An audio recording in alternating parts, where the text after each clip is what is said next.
Hi అండి. నమస్తే. Welcome to Suhasini's kitchen. నేను మీ సుహాసిని రెడ్డి. ఈరోజు మన కిచెన్‌లో ఆరోగ్యానికి ఎంతో మేలు చేసే ఉల్లి ఆకుతో ఫ్రైని ప్రిపేర్ చేస్తున్నాను. ఈ ఉల్లి ఆకులు లేదా ఉల్లి కాడల్ని ఎలా ప్రిపేర్ చేసేసుకోవాలో చూపిస్తున్నానండి. చాలామంది ఎక్కువగా ఫ్రై చేస్తూ ఉంటారు. ఇలా కర్రీ చేసి చూడండి. ముద్దలోకైనా, అన్నంలోకైనా, అలాగే చపాతీలోకి మంచి కాంబినేషన్.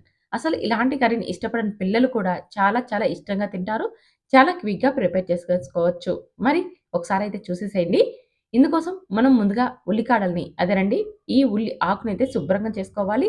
దానికోసం ఇక్కడ ఈ వేర్లని అలాగే పైన ఒక లేయర్‌గా ఉన్న పొట్టును తీసేసుకోవాలి. ఇలా మొత్తం అంతా కూడా క్లీన్ చేసేసుకొని, తర్వాత వీటిని 3 లేదా 4 సార్లు శుభ్రంగా కడగాలి. మనం చిన్న ముక్కలుగా కట్ చేయక ముందే శుభ్రంగా కడిగి తీసుకోవాలి. తర్వాత ఎక్కడిదాకా అయితే మనకి ఈ ఉల్లికాడలకు గడ్డ ఉందో, ఆ గడ్డని సెపరేట్ చేసేసుకోవాలి.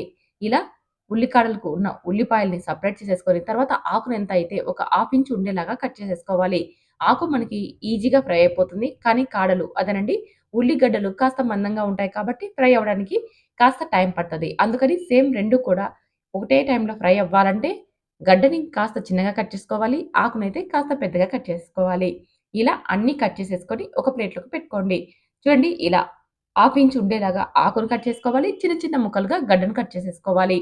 ఇలా కట్ చేసుకొని స్టవ్ మీద ఇప్పుడు ఒక పెనం పెట్టుకొని కొద్దిగా ఆయిల్ వేసుకొని పోపు దినుసులు, అలాగే పచ్చిమిర్చి ముక్కలు, అలాగే 2 ఆలుని చిన్న ముక్కలుగా కట్ చేసి వేసుకోవాలి. ఇలా బంగాళాదుంపల ముక్కల్ని వేసేసుకొని ఈ కూరని చేసుకోవడం వల్ల రుచి చాలా బాగుంటుంది.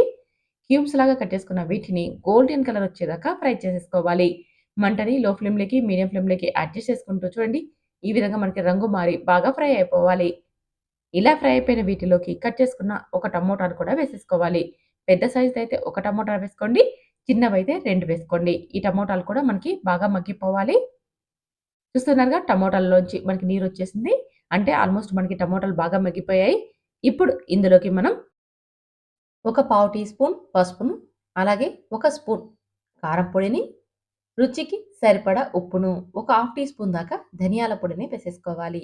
ఇదంతా వేసేసుకొని ఈ మసాలానంతా కూడా మరొక 5 నిమిషాల పాటు లో ఫ్లేమ్‌లోనే ఫ్రై చేసేసుకోవాలి. మనకి మసాలా అంతా కూడా బాగా వేగిపోవాలి. అప్పుడే కూర అనేది టేస్టీగా వస్తుందండి. పచ్చి వాసన లేకోకుండా ఈ మసాలానంతా కూడా ఒక 5 నిమిషాలు బాగా వేపుకొని, ఇప్పుడు ఇందులోకి మనం ఇంతకు ముందుగానే కట్ చేసి పెట్టుకున్నాం కదా! ఉల్లికాడల్ని ఇందులోకి వేసేసుకోవాలి. ఇలా మొత్తం అన్ని కట్ చేసుకున్నాం కదా! ఉల్లిపాయ, ఉల్లి ఆకు అంతా కూడా ఇందులోకి వేసేసుకొని, మరొకసారి ఇదంతా బాగా కలిసేలాగా కలుపుతూ ఫ్రై చేసేసుకోవాలి. ఇదంతా లో ఫ్లేమ్‌లోనే చేసేసుకోవాలి. ఎందుకంటే మనం ఇందులోకి వాటర్ వేయలేదు కదా! అడుగు త్వరగా అంటేస్తుంది కాబట్టి లో ఫ్లేమ్‌లోకి టర్న్ చేసేసుకొని ఇదంతా బాగా కలిసేలాగా కలుపుకోవాలి. ఈ మసాలా అంతా కూడా ఈ ఉల్లికాడలకి అంటేలాగా కలిపి ఇప్పుడు మూత పెట్టి లో ఫ్లేమ్‌లో మధ్య మధ్యలో కలుపుతూ 10 నిమిషాల పాటు ఉడికించుకోవాలి. చూడండి మీకు 5 నిమిషాల తర్వాత ఒకసారి చూపిస్తున్నాను. చూడండి మనకి అడుగంటుకోకుండా ఇలా లోపల దాకా బాగా కలపాలి.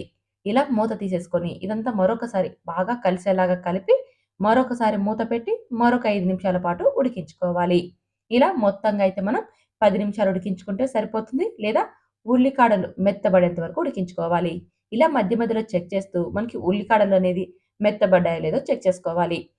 ఉల్లికాడలనేది ఉడికిపోయాయంటే, ఆలు కూడా మనకి బాగా మెత్తబడిందని అర్థం. ఎందుకంటే, మనం ఆలుని ఆల్రెడీ ముందే ఫ్రై చేసుకున్నాం కదా! ఉల్లికాడలు వేసుకోక ముందే. సో, ఆలు కూడా మనకి బాగా ఉడికిపోయి ఉంటుంది. ఇలా ఉల్లికాడలు, ఆలు 2 కూడా మనకి బాగా మెత్తబడ్డాయి అంటే, ఇప్పుడు ఇందులోకి కొద్దిగా కొత్తిమీరని వేసి కలిపి సర్వ్ చేసుకోవడమే. చూసారా? తక్కువ మసాలాతో తయారు చేసుకున్నా సరే, ఈ కర్రీ టేస్ట్ అనేది చాలా చాలా బాగుంటుంది. ఎక్కువ మసాలా వేయకండి.